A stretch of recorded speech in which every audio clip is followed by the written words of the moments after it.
미국의 지난주 신규 실업수당 청구 건수가 22만 2천 건으로 한 주 전보다 6천 건 증가했습니다. 2주 이상 실업수당을 신청한 계속 실업수당 청구 건수는 직전 주보다 3만 7천 건 줄었습니다. 전문가 예상치를 소폭 상회하는 수치로 경기 침체 우려 속에서도 미국 노동시장은 여전히 견조하다는 평가입니다. 트럼프 대통령이 중국과 매일 협상하고 있다고 발언했지만 중국은 이를 부인했습니다. 중국 외교부 거자쿤 대변인은 중미 양측은 관세 문제에 대해서 협의 또는 협상을 진행하지 않았으며 합의 도달은 말할 것도 없다고 설명했습니다. 이 같은 발언에 미중 무역 갈등의 향방에 이목이 쏠리고 있습니다. 베센트 미 재무장관은 한국과 미국 간의 통상 협의가 순조롭게 진행되고 있다고 밝혔습니다. 그는 한국은 협상을 위해서 일찍 왔고 최선의 제안을 가져왔다고 발언했습니다. 이르면 다음 주에 기술적 조건들에 대해서 논의하고 합의에 이를 수 있을 것이라고 밝혔습니다. 밤사이 뉴욕 증시에서 있었던 일 쉽고 빠르게 전해드리겠습니다. 안녕하세요. 글로벌 증시와이드 진행의 이연아입니다. 치킨 게임에 치달았던 미중 관세 전쟁이 누그러지면서 뉴욕 증시는 연일 상승하고 있습니다. 트럼프 대통령은 중국과 매일 협상하고 있다라고 밝혔는데요. 중국은 그렇지 않다는 입장입니다. 하지만 간밤에 진행됐던 한미 무역 협상은 순조롭게 진행됐다고 밝혔습니다. 네, 간밤 뉴욕 증시는 기술주 상승에 힘입어서 사흘 연속 랠리를 이어갔습니다. 미중 무역 갈등이 지금보다는 완화될 것이라는 기대감 때문인데요. 결국 3대 지수 모두 상승으로 마감했습니다. 자세한 마감 상황 살펴보시죠. 간밤 주요 기업들의 1분기 실적 발표가 줄줄이 쏟아지고 새로운 경제 지표들도 잇따라 공개가 되면서 시장이 3일 연속 동반 급등세를 이어가고 있습니다. 조정 구간에서 벗어나기 위해 안간 힘을 쓰는 분위기인데요. 먼저 기술주 중심의 나스닥 살펴보시면 오늘 2.7%나 상승했습니다. S&P 500 지수도 2% 넘게 상승해준 모습이고요. 다우존스 지수 역시나 1.2%가량의 상승세 보여주면서 마무리됐습니다. 이어서 살펴보겠습니다. 10년 만기비 국채금리는 1.6% 정도 하락한 모습 확인해 보실 수가 있겠고요. 필라델피아 반도체 지수 역시나 이 반도체주들의 상승세에 힘입어서 오늘 5%가량 넘게 오르는 모습 확인해 보실 수가 있습니다. 또 WTI 국제유가는 0.84% 상승해 주면서 배럴당 62달러 선에서 거래가 됐는데요. 이 전일장에서는 떨어졌던 국제유가가 오늘의 미국 증시의 상승세에 힘입어서 소폭 반등하는 흐름을 보였습니다. 그렇다면 히트맵 열어서 자세한 종목별 흐름들 체크해 보겠습니다. 오늘도 전반적으로 시장 흐름이 좀 탄탄하게 이어졌습니다. 투자자들은 관세 전쟁이 이제 최악의 국면은 지나갔다고 보고 기술주와 반도체주 중심으로 주식 매수에 다시 나서는 모습이었는데요. 먼저 테크놀로지 서비스 살펴보겠습니다. 넷플릭스 연일 좋은 흐름을 보여주고 있죠. 오늘도 4.5%가량의 좋은 오름세 보이면서 상승세를 이어갔고요. 경영진은 시가총액 1조 달러 달성에 대한 자신감을 내비치기도 했습니다. 오늘 오라클과 세일즈포스도 4%에서 5%가량 좋은 흐름 보여줬고요. 또 팔란티어도 6.9% 가까이 급등한 모습입니다. 특히 눈에 띄는 종목은 바로 서비스 나우인데요. 오늘 15% 가까이 오르면서 두 자릿수의 상승률을 기록했습니다. 1분기 실적이 예상보다 좋았고 경기 불확실성 속에서도 꾸준한 수요가 이어지고 있다고 밝히면서 주가가 크게 튀었습니다. 반면 IBM은 6%가량 하락을 했습니다. CEO가 경기 불확실성과 정부 예산 삭감 우려로 고객들의 IT 지출이 줄어들 수 있다고 경고한 게 투심에 영향을 준 걸로 보입니다. 이어서 다른 섹터들도 함께 살펴보시죠. 다음으로는 전자기술주 흐름 살펴보겠습니다. 오늘은 전반적으로 반도체주들의 강세가 눈에 띄었는데요. 브로드컴이 오늘 6%나 오르면서 좋은 흐름을 보여줬고요. 또 오늘 퀄컴과 AMD도 나란히 4%의 강세를 보였습니다. 또 텍사스 인스트루먼트는 1분기 매출과 EPS가 시장 예상치를 훨씬 웃도는 실적을 내놓으면서 6% 가까이 주가가 뛴 모습도 확인해 볼 수가 있겠습니다.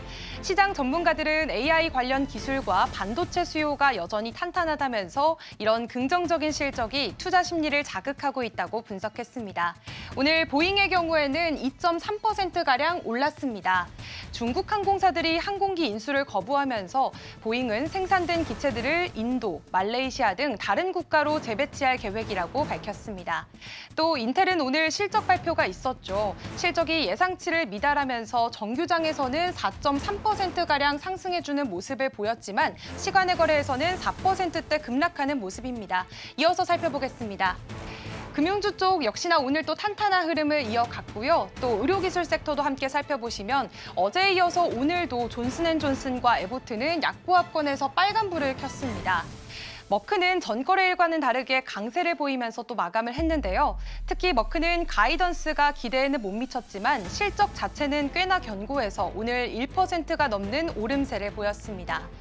일라이릴리의 경우에는 먹는 비만약이 최종 임상에 성공한 이후 주가가 계속해서 오르고 있습니다. 오늘도 4% 가까이 3.68% 오르면서 강세를 실현해낸 모습입니다.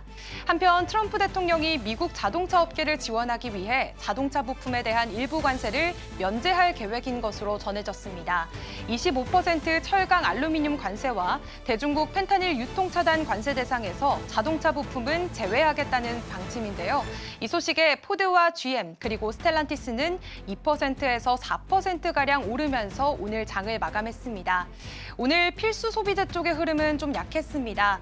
프록터앤갬블은 매출 부진의 여파로 인해서 오늘 3.7% 주가가 거의 4%가량 빠지는 모습 확인해 보실 수가 있겠고요. 또 펩시코의 경우에는 조정 이후에 EPS가 예상치를 밑도는 1분기 실적을 내놓은 데다가 관세 부담을 이유로 연간 가이던스도 낮춰잡게 되면서 오늘 주가 5% 가까이 밀리는 모습 확인해 보실 수가 있겠습니다. 이어서 M7 마감 상황도 살펴보겠습니다. 그간 관세 이슈에 민감하게 반응해왔던 M7 기업들이 오늘은 나란히 강세 흐름을 보였습니다. 먼저 애플부터 살펴보시면요. 애플 1.8% 연일 상승세 보여주고 있습니다. 208달러 선에서 거래가 됐는데요. 애플은 오는 5월 1일 실적 발표를 앞두고 있습니다. 뱅크 오브 아메리카 애널리스트는 목표 주가를 기존 250달러에서 240달러로 낮췄습니다. 관세 시행 전에는 단기적으로 수요가 늘 수는 있지만 장기적으로 봤을 때는 공급망 비용 증가가 부담이 될 수 있고 또 시리의 인공지능 통합이 지연되면서 앞으로 판매량 증가에도 한계가 있을 거라는 분석을 내놨습니다. 또 애플이 인도에서 아이폰 생산을 확대하고는 있지만 중국 당국이 생산 장비 수출을 지연시키면서 아이폰 17 시험 생산에도 현재 차질이 생긴 상황입니다. 이로 인해서 공급망 다변화가 쉽지는 않을 거라는 전망이 나오고 있습니다. 엔비디아는 오늘 3.6%가량 역시나 좋은 흐름을 이끌면서 오늘 반도체주들을 이끄는 모습 보여줬는데요. 경기 침체 우려가 이어지는 가운데서도 엔비디아는 AI 데이터 센터 투자에는 전혀 둔화 조짐이 없다고 밝혔습니다. 엔비디아 측은 컴퓨팅과 에너지 수요가 계속해서 늘고 있고 투자 축소 계획은 없다라고 못을 박았는데요. 이는 월가에서 일부 테크 기업들이 데이터 센터 구축 계획을 줄일 거라는 전망과는 다소 온도차가 있는 발언이었습니다. 한편 AI 확산에 따라 2027년까지 최대 50기가와트의 전력이 추가로 필요할 수 있다는 전망도 나왔습니다. 오늘 마이크로소프트도 3.45% 올라주는 모습 확인해 보실 수가 있겠고요. 아마존닷컴도 3.2%가량 올라섰습니다. 웰스파고 애널리스트들은 지난 21일에 업계 관계자의 말을 인용해서 아마존 웹서비스가 일부 데이터 센터 임대 계약을 보류 중이다라고 전했습니다. 이 때문에 아마존도 마이크로소프트처럼 초기 단계 프로젝트를 축소하려는 게 아니냐라는 우려가 나오기도 했었는데요. 하지만 이에 대해 아마존의 밀러 부사장은 지나친 해석과 또 엉뚱한 결론이 나오고 있다며 이를 일축했습니다. 이어서 살펴보도록 하겠습니다. 알파벳은 오늘 2.53%가량 상승해줬습니다. 알파벳은 장 마감 후에 실적 발표를 앞두고 기대감이 반영이 되면서 주가가 2%가량 상승 흐름을 보였는데요. 오늘 오전에 공개된 1분기 실적에서 구글의 매출이 901억 달러를 기록하면서 시장 예상치를 웃돌았고요. 여기에 더해서 700억 달러 규모의 자사주 매입 소식까지 전해지면서 애프터마켓에서는 주가가 5% 넘게 급등하고 있는 상황입니다. 메타 플랫폼스 오늘 2.5% 가까이 상승해줬습니다. 이 메타가 자사 SNS인 스레드의 광고를 전 세계 모든 기업에 전면 개방했습니다. 미중 관세 전쟁의 여파로 광고 매출이 줄자 수익 구조 다변화에 나선 걸로 보이는데요. 스레드는 X의 대항마로 불리면서 출시됐던 마이크로 블로깅 플랫폼으로 월간 이용자 수는 벌써 3억 2천만 명을 넘어섰습니다. 메타는 스레드를 광고주 친화적인 플랫폼으로 키워가며 수익 확대를 노리고 있는 중입니다. 마지막으로 테슬라입니다. 테슬라 오늘 3.5%가량 역시나 좋은 흐름 보여줬고요. 테슬라는 1분기 부진한 실적을 발표하고 또 연간 실적 전망도 재검토하겠다고 밝히면서 월가에서는 목표 주가를 줄줄이 낮췄습니다. 다만 테슬라의 강세론자인 웨드부시 댄 아이브스 애널리스트는 오히려 목표가를 315달러에서 350달러로 상향 조정했는데요. 한편 머스크 CEO의 정치적 발언과 극우 지지 논란이 소비자의 반발로 이어지면서 올해 1분기 테슬라의 유럽 판매는 전년 대비해서 45%나 급감했습니다. 또 중국의 히토류 수출 제한 조치가 테슬라의 휴머노이드 로봇 옵티머스 생산에도 영향을 주고 있어서 당국과 협의 중인 것으로 전해졌습니다. 이런 가운데 테슬라는 로봇 택시 사업을 본격화할 계획인데요. 올여름 오스틴에서 소규모로 시작해서 내년에는 수익화에 본격적으로 들어가겠다는 입장입니다. 하지만 여전히 안전성과 규제 문제는 시장 안팎에 우려를 낳고 있는 상황입니다. 다음으로는 글로벌 주요 이슈들 살펴보겠습니다. 지난주 미국의 신규 실업수당 청구 건수가 전주보다 소폭 증가하며 시장 예상치에 부합한 것으로 나타났습니다. 미 노동부는 4월 13일부터 19일까지 신규 실업수당 청구 건수가 전주보다 6천 건 늘어난 22만 2천 건으로 집계됐다고 24일 밝혔습니다. 또 최소 2주 이상 실업수당을 청구하는 계속 청구 건수는 184만 1,000건으로 이는 1월 말 이후 최저치이며 전문가 예상치를 하회한 수치입니다. 이런 가운데 트럼프 대통령의 관세 정책과 연방정부의 인력 비용 감축 이슈가 겹치면서 월가는 노동시장 지표 변화에 주목하고 있습니다.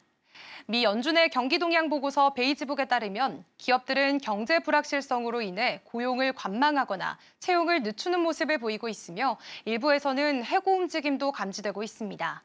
리츠먼드 연은 총재 톰 바킨 역시 고용 동결과 투자 연기가 기업들의 주요 대응 방식이라고 평가했습니다. 도널드 트럼프 미국 대통령이 미국과 중국 간 무역 협상이 현재 진행 중이라고 재차 밝혔습니다. 현재 시간 24일 백악관에서 열린 노르웨이 총리와의 회동 자리에서 트럼프 대통령은 오늘 오전 중국 측과 회의가 있었다고 말하며 참석자 신원은 밝히지 않았지만 우리는 중국과 접촉하고 있다고 강조했습니다. 하지만 중국 외교부는 같은 날 트럼프 측 주장과는 달리 대화가 진행 중이라는 사실을 부인해 양국 간 진짜 협상이 이뤄지고 있는지에 대한 의문이 제기되고 있습니다. 한편 트럼프 대통령은 러시아 우크라이나 전쟁과 관련해 양측 모두 평화를 원하지만 협상 테이블로 나와야 한다며 자신만의 데드라인이 있고 이후 태도가 달라질 수 있다고 언급했습니다. 구체적인 기한은 공개하지 않았는데요. 또 북대서양 조약기구 나토에 대해선 유럽에 매우 중요하며 미국 없이는 나토가 강하지 않을 것이라고 평가했습니다. 지금까지 글로벌 시황과 이슈 전해드렸습니다.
네, 글로벌 마켓 리뷰 본격적으로 시작하겠습니다.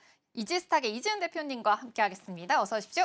안녕하세요. 네, 오늘 대표님과 함께할 헤드라인 먼저 만나보겠습니다. 오늘의 헤드라인은 관세 완화 vs 정책 불확실성. 미증시 반등 지속될까입니다. 지금 뉴욕 증시가 3거래 연속으로 상승을 하고 있습니다. 그 이유가 지금 관세 협상에 대한 진전으로 인해서 기대감이 점점 더 상승을 하고 있는 건데요.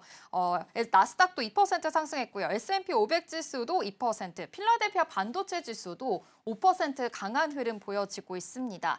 지금 현재 어닝 시즌이만큼 개별 실적도 또 굉장히 중요하지만 아무래도 관세 정책에 대해서는 계속해서 시장의 이 불확실성으로 인해서 흔들리고 있는 흐름인 것 같습니다. 오늘 대표님과 또 자세한 이야기 나눠봐야 될 텐데요. 일단 트럼프 대통령이 이제 중국과 또 무역 협상을 매일 진행을 하고 있고 그래도 지금 노력하고 있다라는 기조가 계속해서 나오고 있습니다. 시장은 이거에 대한 기대감도 있는 것 같은데요. 사실 이 관세 정책이 완전하게 해소되지 않는 한 지금 이 상승 랠리가 지속이 될지 굉장히 또 불안정한 상황입니다. 이 미국 증시에 대해서 어떻게 보고 계실까요?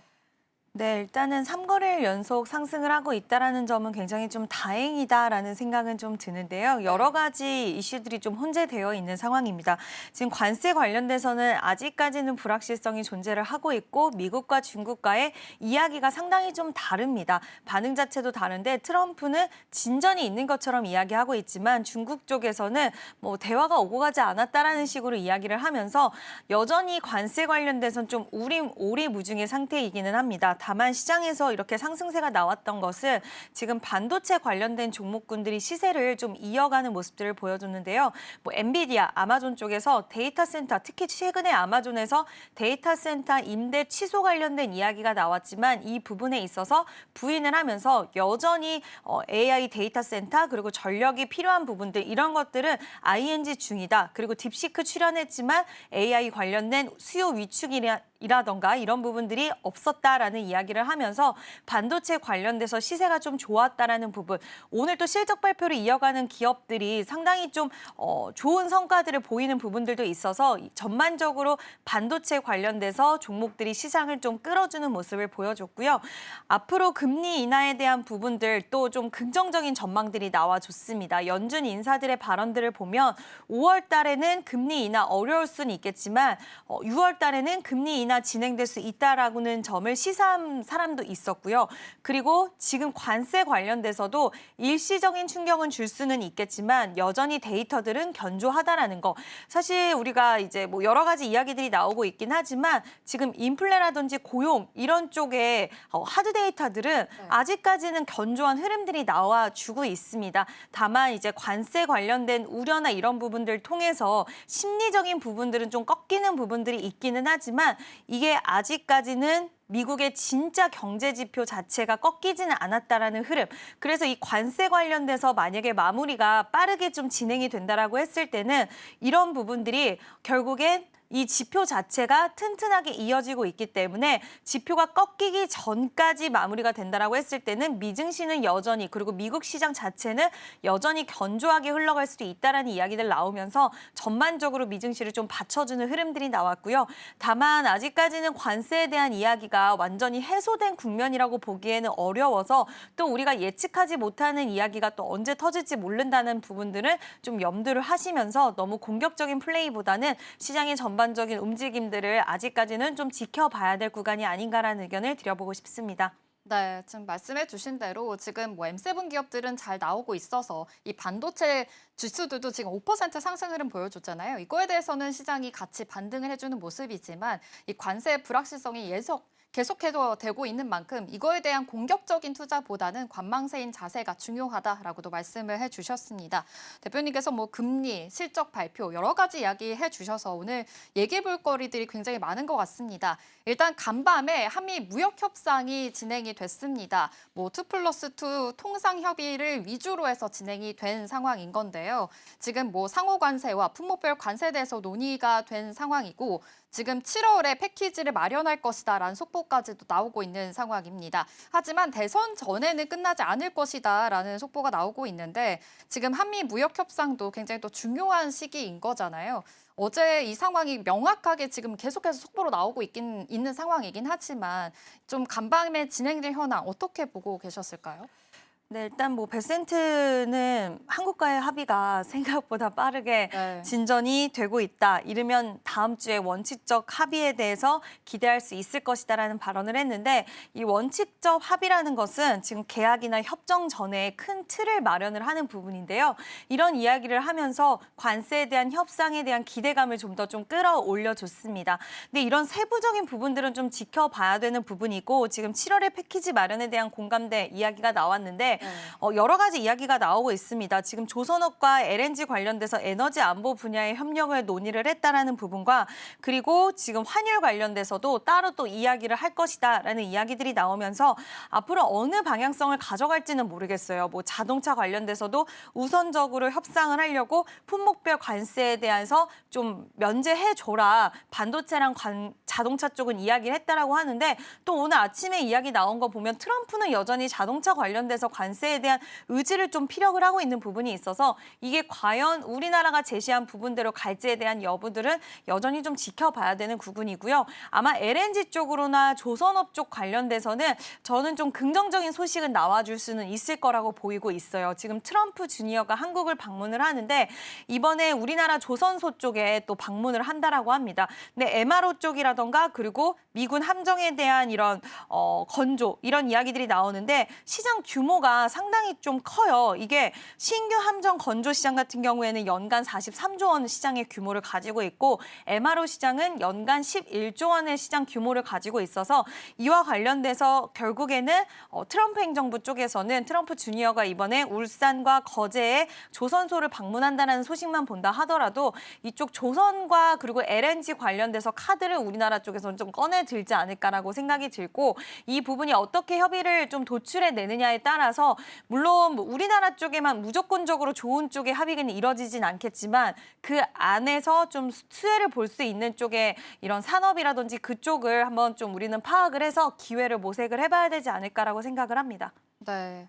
아무래도 지금 간밤에 있었던 또 회의이니만큼 계속해서 속보는 나오고 있는 상황인데요.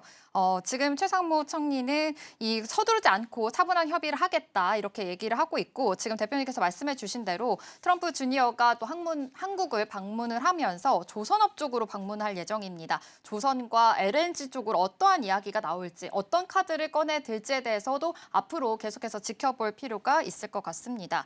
그렇다면 지금 뭐 이렇게 협상, 무역 협상 말고도 금리에 대해서도 계속해서 이야기가 나오고 있는 상황인 거잖아요. 트럼프 대통령은 금리 인하를 계속해서 압박을 넣고 있는 상황인 거고 파월 의장은 계속 견조하게 좀 버티고 있는 상황으로 보이는데 지금 연방준비제도에서 이렇게 금리를 6월 이후에 조정할 수 있다라는 가능성까지 내비치고 있는 상황입니다. 사실 FOMC 위원이 이렇게 금리 조절의 시점을 이야기하는 건 올 들어서도 처음이라고 하거든요. 이것도 큰 의미가 될 것 같은데 이거에 대해서는 어떻게 생각하실까요? 네, 일단 6월에 금리나 확률은 점진적으로 좀 높아지고 있는 상황이고 처음에 이제 트럼프와 파월이 전면전으로 갈 수 있다라는 이야기가 나왔을 때 금융시장은 좀 크게 흔들렸습니다. 불확실성이 또 하나 문제가 제기가 되는 거고 그 둘이 너무나 의견 차이와 입장 차이가 있다 보니 둘이 부딪히면 부딪힐수록 혼란이 가중될 수밖에 없는 그런 상황이었는데요.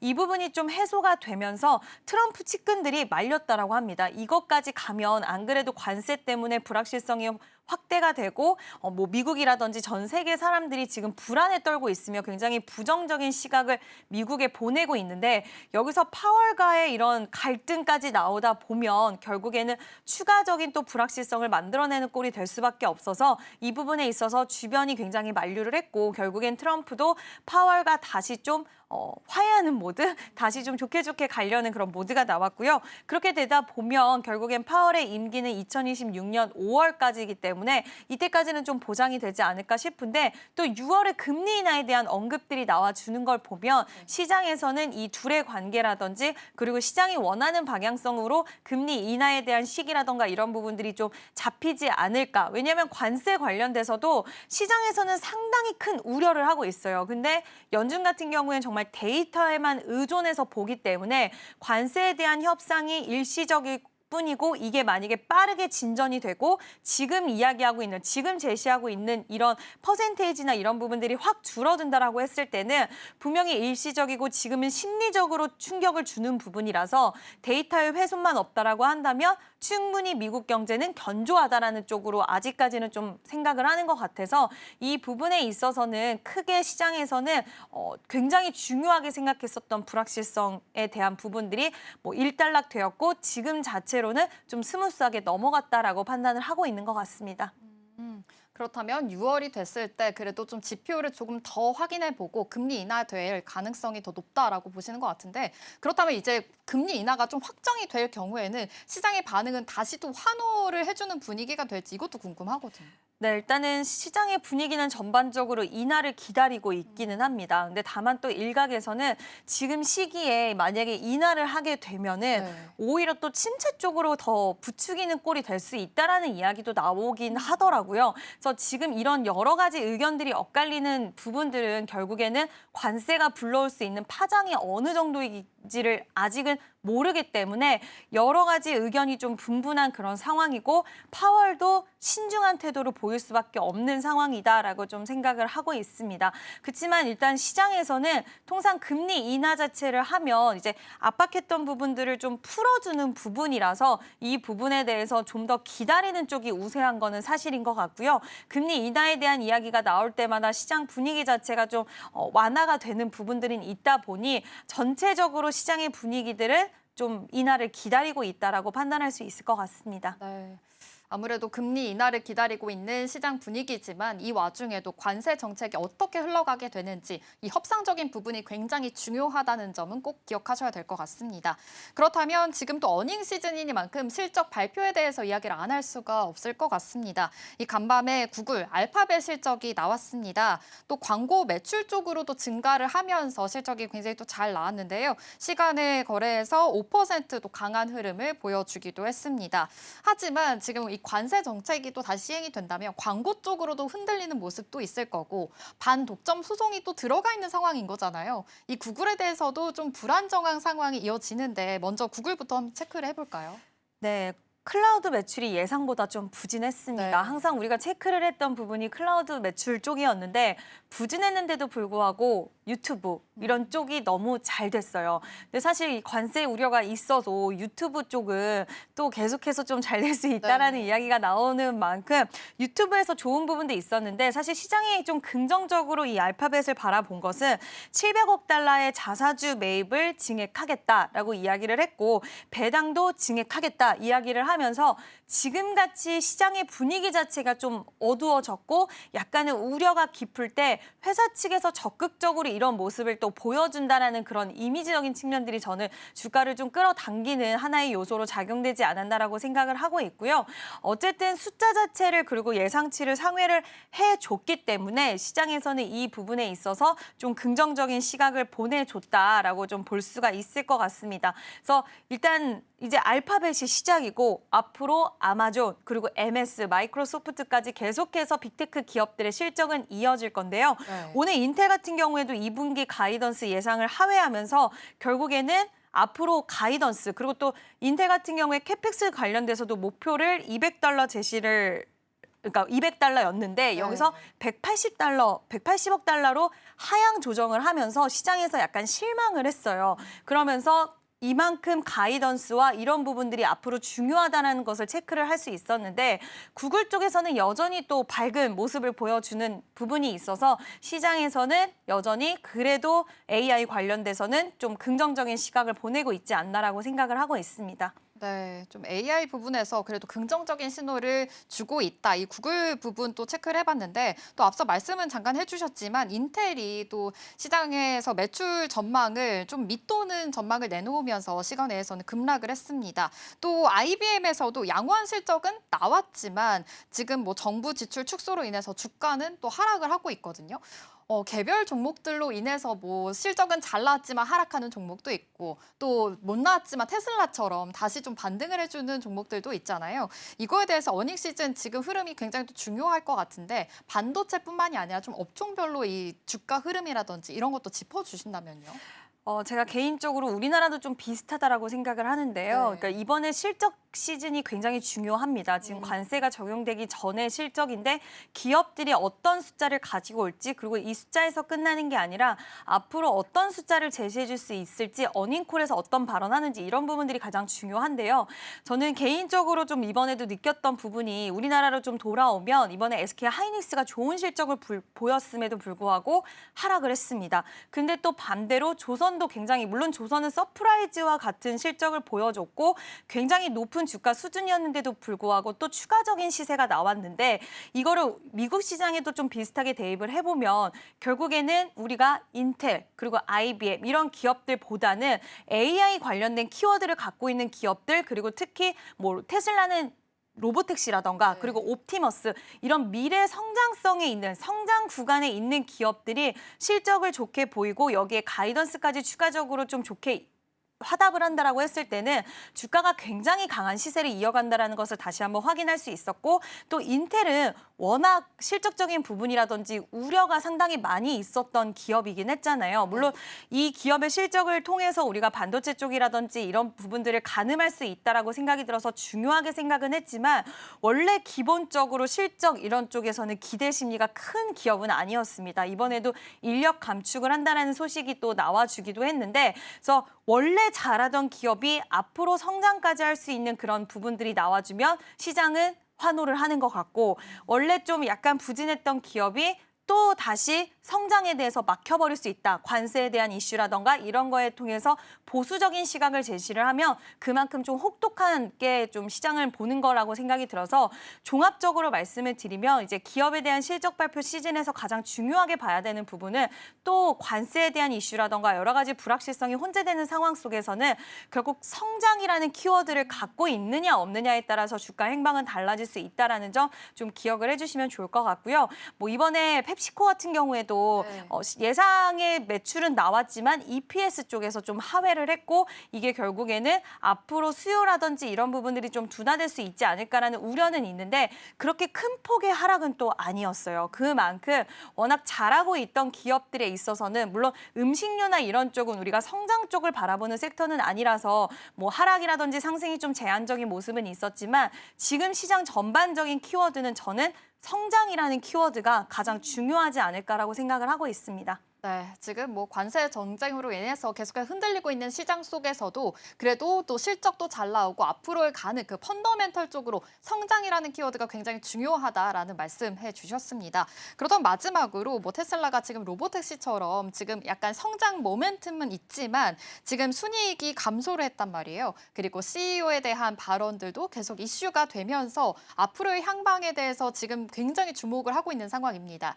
머스크 CEO가 이제 임기가 곧 이 5월 말이면 끝나기 때문에 다시 테슬라로 돌아온다면 좀 기업적으로 다시 모멘텀을 펀더멘털적으로 다시 강하게 들어오지 않을까라는 기대감이 있습니다. 테슬라의 앞으로의 향방 어떻게 보고 계실까요? 이번에 테슬라 실적 발표 보면 진짜 쇼크였습니다. 네. 굉장히 안 좋게 나왔어요. 진짜 생각보다도 더 안 좋게 나왔는데 이번에 느꼈던 점은 그만큼 일론 머스크에 대한 사람들의 애정과 관심도가 참 크다라는 거를 느꼈는데 얼마 전까지만 해도 뭐 유럽 쪽이라든지 일론 머스크를 향한 굉장히 좀 부정적인 시각이 컸었는데 이 돌아온다는 한마디에 주가가 상당히 분위기가 달라졌습니다.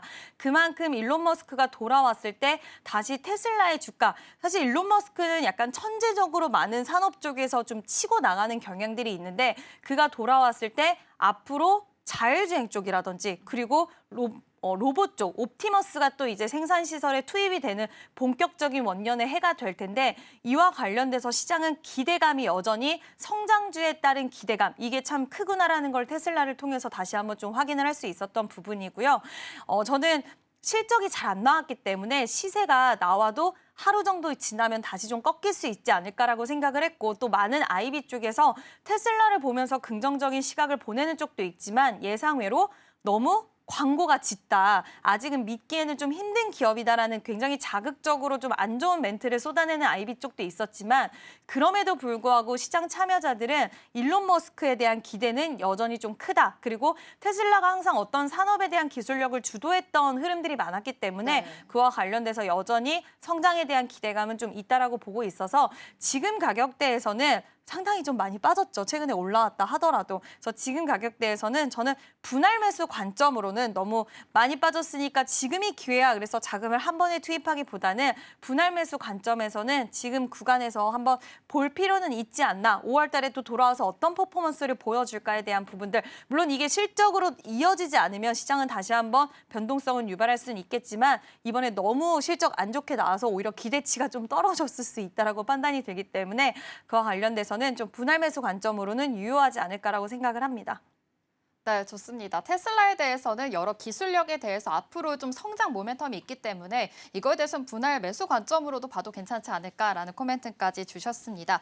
오늘 가장 또 강조해 주셨던 키워드가 바로 성장일 것 같은데요. 이 키워드 집중해 보시면서 투자 포인트까지 세워가셨으면 좋겠습니다. 글로벌 마켓 리뷰는 여기서 마무리하도록 할게요. 이지스탁 이지은 대표와 함께했습니다. 고맙습니다.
오늘 아침 코인 시황과 이슈 분석, 거기에 코인 지식 한 스푼까지 얻어가는 시간, 코인 라이브.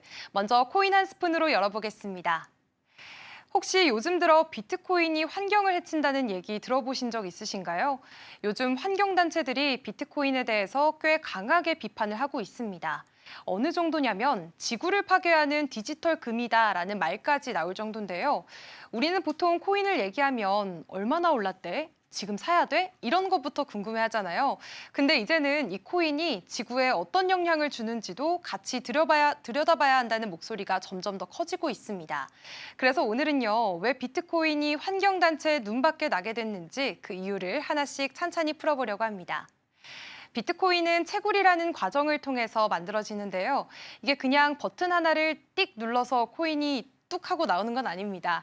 고성능 컴퓨터들이 24시간 내내 쉬지 않고 엄청난 계산을 돌리면서 전 세계적으로 경쟁을 벌이는데요. 누가 먼저 문제를 풀어내느냐에 따라서 비트코인을 보상으로 받게 되는 구조입니다.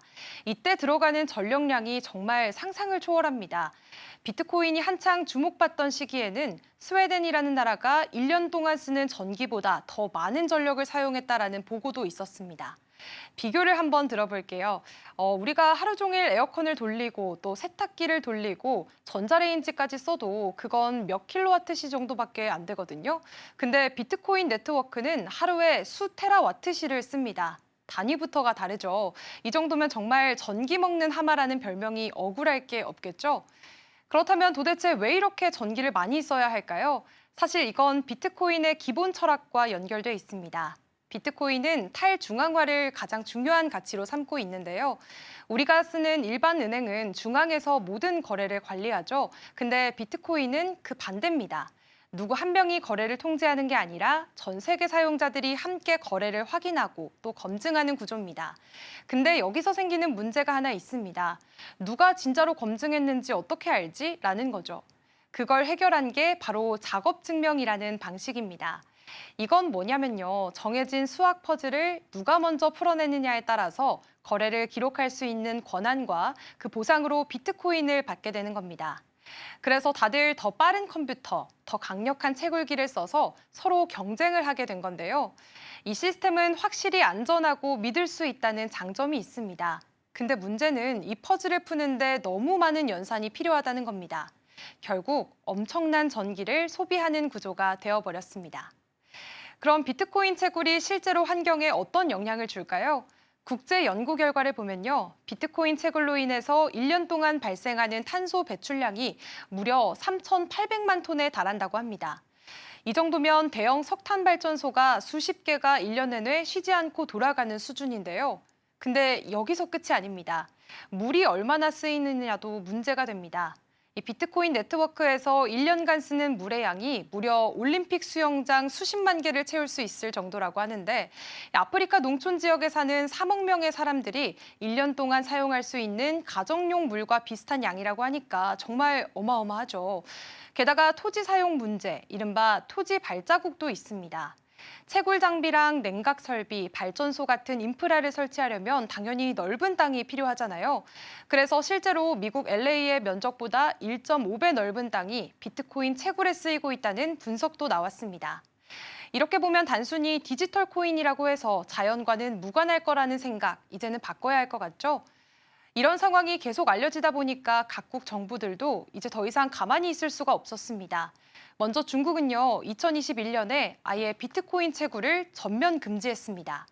탄소 중립 목표를 달성하겠다는 이유도 있었고요. 전력난 문제도 컸다고 합니다. 반면에 미국은 조금 다른 방향으로 움직였는데요.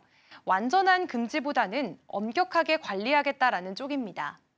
2024년부터는 하루에 100kW 이상 전력을 사용하는 채굴업체는 전기 사용량과 탄소 배출량을 매년 보고해야 합니다.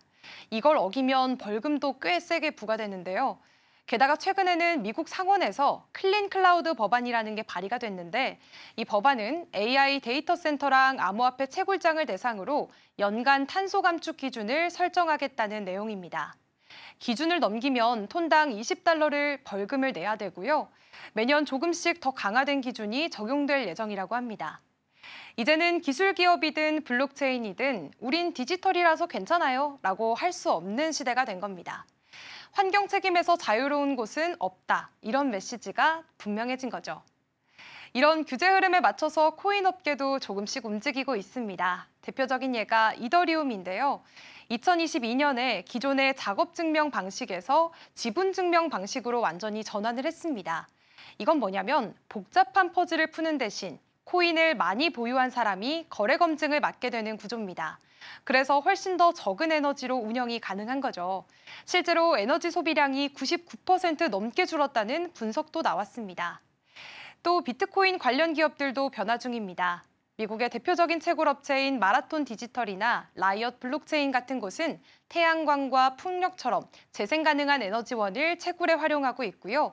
아예 사막 한가운데에다가 태양광 채굴장을 짓고 있는 기업도 있습니다. 전기료도 절약하고 환경 부담도 줄이려는 시도인 건데, 그리고 또 빠질 수 없는 인물 일론 머스크도 이런 움직임에 영향을 줬습니다. 한때 테슬라에서 비트코인 결제를 받았다가 화석연료를 너무 써서 안 되겠다라고 말을 하면서 중단을 했었고요. 그러고는 청정 에너지 비율이 50%를 넘으면 다시 허용할 수도 있다, 이런 조건을 걸기도 했습니다. 지금은 그 50%를 넘겼다는 보고도 있는데 아직 테슬라 쪽에서는 확실한 입장을 밝히진 않았습니다. 근데 여기서 조금 의외의 연구 결과도 나왔습니다. 비트코인 채굴을 금지하면 오히려 탄소 배출이 더 늘 수도 있다? 이게 무슨 말일까요? 이게 무슨 얘기냐면요. 친환경 정책이 강한 나라에서 채굴을 막으면 채굴업체들이 어떻게 하느냐? 그냥 이사를 가버린다는 겁니다. 규제가 약하고 전기값이 싸고 주로 화석연료를 많이 쓰는 나라로요. 실제로 중국이 채굴을 금지했을 때 많은 업체들이 카자흐스탄, 이란, 러시아 같은 나라로 옮겨갔습니다. 근데 문제는 이런 나라들이 대부분이 전력을 석탄이나 천연가스 같은 비친환경적 에너지원에 의존하고 있다는 겁니다. 그 결과 비트코인 채굴이 줄어들기는커녕 전 세계 탄소 배출량은 오히려 늘어난 사례도 있습니다. 그래서 요즘은 무작정 금지하는 것보다는 과학적인 기준을 세우고 친환경으로 전환할 수 있게 인센티브를 주는 방식이 더 효과적이다, 이런 주장이 점점 더 힘을 얻고 있는 상황입니다. 비트코인 채굴, 이제 단순히 코인 좀 캐보자 하는 수준이 아닙니다. 이건 진짜 하나의 거대한 산업으로 성장을 했는데요. 지금은 수백억, 수천억 원이 오가는 글로벌 시장이고요. 미국과 중국, 중동까지 각국이 서로 주도권을 싸움을 벌이고 있을 정도입니다. 실제로 미국은 채굴 산업을 키우겠다고 트럼프 일가가 직접 비트코인 채굴 사업에 진출을 했었고요. 또 중국은 공식적으로는 금지를 했지만 여전히 비공식적으로는 전 세계 해시레이트의 절반 이상을 점유하고 있다는 보고도 나왔습니다. 표면적으로는 막았지만 뒤에서는 계속 움직이고 있다는 얘기죠. 이렇게 전 세계가 채굴 패권을 두고 치열하게 경쟁하고 있는 상황 속에서 환경 문제는 더 이상 외면할 수 없는 핵심 이슈가 됐습니다.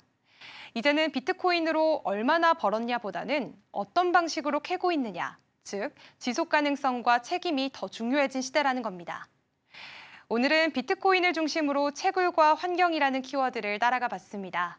우리가 흔히 말하는 가상화폐, 이제는 단순한 디지털 자산이 아닌데요. 그 안에는 정책, 에너지, 기후 위기까지 정말 다양한 문제들이 복잡하게 얽혀 있습니다. 말 그대로 하나의 거대한 생태계가 된 겁니다. 앞으로 코인을 볼 때는 얼마나 올랐어 하는 시선뿐만 아니라 이 기술이 세상에 어떤 영향을 줄까라는 질문도 함께 던져보는 시선이 필요하지 않을까요? 그렇다면 계속해서 현재 코인 시황도 살펴보겠습니다. 먼저 3대 암호화폐 시장입니다. 먼저 비트코인 살펴보시면 오늘 0.53% 하락하면서 93,000달러대에서 거래가 되고 있습니다. 오늘 비트코인 어제보다는 조금 떨어지긴 했지만 그래도 안정적으로 93,000달러 선에서 거래가 되고 있는 모습이고요. 또 이더리움도 살펴보시면 2.25%대로 그 낙폭이 조금은 더 큰 모습입니다. 현재 1,756달러 선에서 거래가 되고 있는데요. 이더리움도 과연 1,800달러를 뚫어낼 수 있을지가 관건이고요. XRP도 역시나 1.3% 가까이 떨어지면서 2.2달러 선이 조금 무너진 모습도 확인해 보실 수가 있겠습니다. 이어서 주요 8가지 알트코인도 살펴보겠습니다. 오늘 알트코인들은 조금 혼조세를 나타내고 있습니다. 솔라나와 체인링크는 현재 약보합권에서 거래가 되고 있습니다. 하지만 도지코인은 0.74% 올라와 주면서 258원 선에서 거래가 되고 있고요. 에이다는 그 상승폭이 조금 더 커서 2.4% 오른 1,000원 선을 단단하게 지키고 있는 모습 확인해 보실 수가 있겠습니다. 이어서 살펴보겠습니다. 네, 오늘 수익코인은 역시나 연일 상승세 이어가고 있습니다. 10% 가까운 상승세 보여주면서 현재 4,660원 선 기록하고 있는데요. 앞으로 5,000원 선도 좀 도달할 수 있을지도 주목이 되고 있습니다. 다음으로 스텔라루멘도 오늘 4%대 강세 나타냈고요. 하지만 아발란체와 시바이누는 오늘 약세를 나타내면서 오늘 시장 상황 이렇게 전해지고 있습니다. 다음으로는 오늘 아침 빼놓을 수 없는 암호화폐 이슈 소식 전해드리겠습니다. 글로벌 투자은행 스탠다드 차타드가 XRP에 대해 매우 낙관적인 가격 전망을 내놓으면서 시장의 주목을 받고 있습니다. 암호화폐 전문 매체 지크립토에 따르면 스탠다드 차타드는 최근 보고서를 통해 2028년 말까지 XRP가 무려 12.5달러에 도달할 수 있다고 밝혔습니다. 은행 측은 단계별 상승 전망도 제시했는데요. 2025년 말 5.5달러, 2026년 8달러, 2027년 10.4달러를 거쳐 2028년 말 12.5달러를 목표로 한다는 분석입니다. 이러한 낙관론의 배경에는 미국 증권거래위원회의 리더십 변화 기대와 XRP의 본질적인 유용성, 특히 국경 간 결제 분야에서의 확장성이 있습니다. 또한 XRP 레저와 스테이블 코인의 유사성을 강조하며 스테이블 코인 시장 성장도 긍정적인 영향을 미칠 것으로 내다봤습니다. 다만 단기적으로는 2달러 지지선 붕괴와 기술적 약세 신호가 나타나며 조정 가능성도 제기되고 있습니다. 암호화폐 전문가 파이마이그레이트가 파이네트워크의 파이코인이 5달러를 향한 상승 흐름에 진입했다고 밝혔습니다.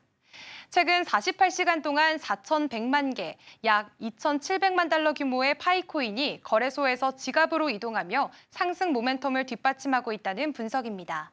그는 파이코인의 5달러 여정이 이제 막 시작됐다고 전하며 충분한 유틸리티와 채택 사례가 뒷받침된다면 목표 달성도 가능하다고 밝혔습니다. 기술적 분석가 문제프와 샤오 역시 강세 흐름에 주목하며 RSI와 MACD 지표가 상승세로 전환되고 있다고 전했습니다.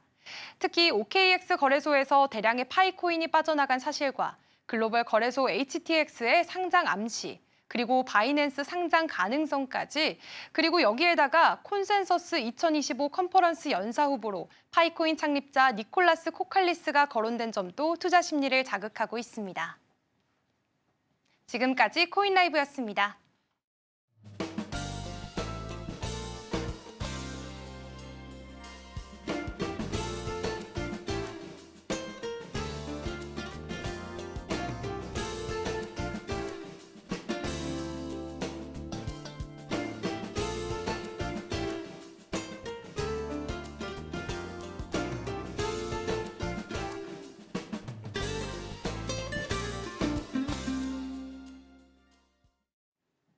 (4월 25일) 금요일 글로벌 증시와이드가 준비한 소식은 여기까지입니다. 본 방송에서 제공하는 정보는 투자 판단을 위한 조언일 뿐 해당 종목의 가치와 수익률을 보장하지 않습니다.